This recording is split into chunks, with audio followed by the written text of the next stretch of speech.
Арыс қаласында 1 мамыр Қазақстан халқының бірлігі күніне орай Таза Қазақстан акциясы аясында кезекті жалпы қалалық сенбілік өтті. Экологиялық шара Мазарат аумағын тазалаудан басталып, қала көшелеріне гүл егуге ұласты. Ал өз кезегінде әскери бөлім сарбаздары мен түрлі ұлт өкілдері қала көшелерін күл-қоқыстан тазартып, көгалдандыру жұмыстарына белсене қатысты.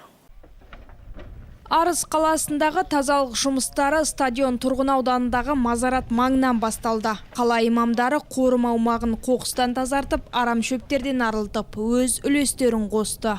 Ең әуелі арнайы осы марқұмдарға хатым құран түсірілді. Сол хатым құранның дұғасын бағышталып, содан кейін ары қарай Мазараттың ішіне кіріп, жаңағы тазалық жұмыстарын жүргізіп, қол қоқыстарды сыртқа шығарып, осындай қайырлысы өз жалғасын тауып жатыр иншалла.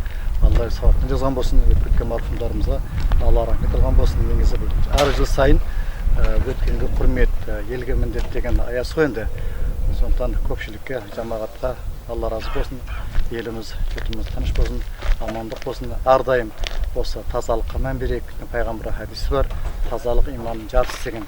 Демек біз ауламызда, үйімізде, көшемізде, қаламызда, жалпы Мазаратымызда таза болғаны бұл қайырлы іс. Алла баршамызға разы болсын.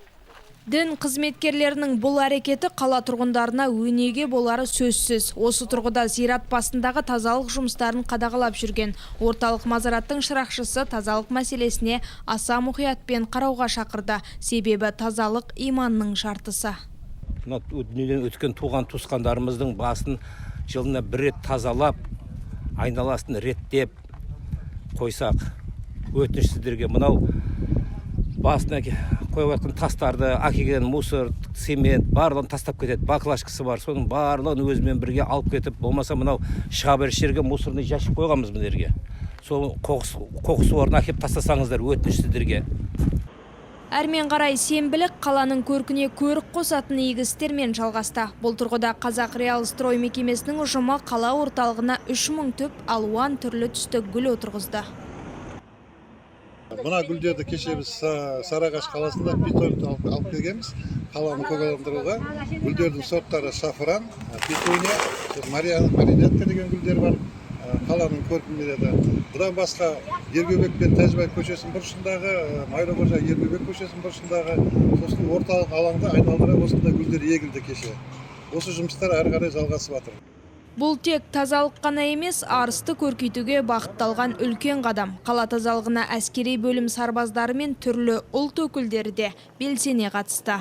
Бұл біздің тазалығымызды сақтау, яғни айналамыз таза болса, жан жеміз таза болады.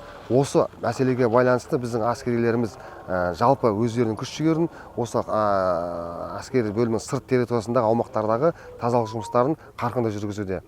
Яғни халықпен бірге өткен бүкіл іс-шараға біз де атсалысып, өзіміздің үлесімізді қосуға әрқашан дайынбыз.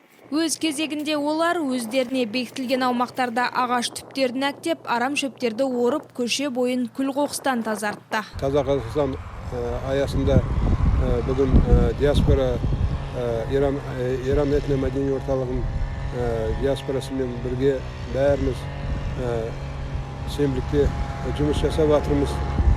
Әрқашан біздің мынау Қазақстанымыз жақсылықта жақсы болсын и таза болсын деймін.